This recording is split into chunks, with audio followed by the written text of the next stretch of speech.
When I first heard what the musical was about, I thought, well, gee, that's awfully dark. It's a human story, and people connect with, and this is an American story, and it is a commentary about our country.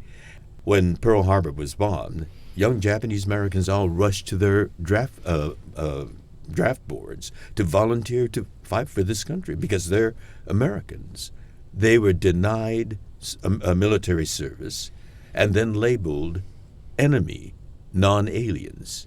I mean, it's outrageous to label people who are volunteering to serve in the military as the enemy, and then to compound that outrage by adding non-alien. What is that? That's a citizen defined in the negative. We became enemy non-aliens. Absolute irrationality. And, they didn't intern the people of Japanese Americans of Hawaii because they made up about 45% of the population. And if they were extracted, the economy would collapse. But that was where the bombing was. So the Japanese Americans, where the bombing happened, were not incarcerated. Only those of us that were sparsely spread out along the west coast of the U.S. And what age were you when you were in the camps? I was 5 when they picked us up, and 8 when we were released. So the duration of the war, 4 years.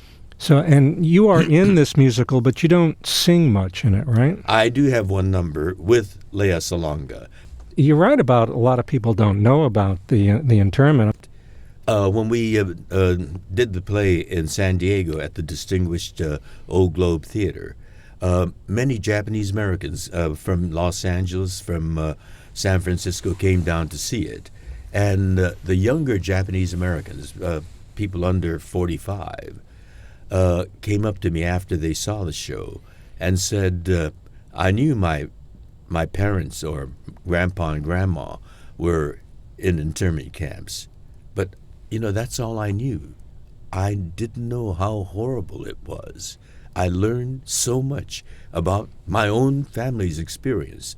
Even Japanese Americans, younger Japanese Americans, don't know about the internment itself because the generation that experienced it felt so shamed and degraded to be accused of being potential traitors and spies, saboteurs, and they were so wounded by it that they didn't talk about it after the experience.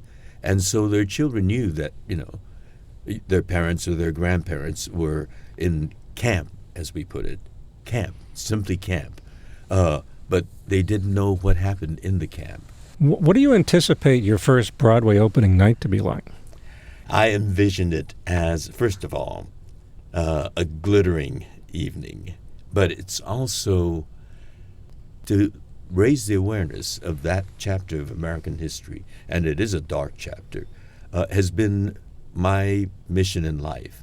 And to realize that on stage would be my life dream come true.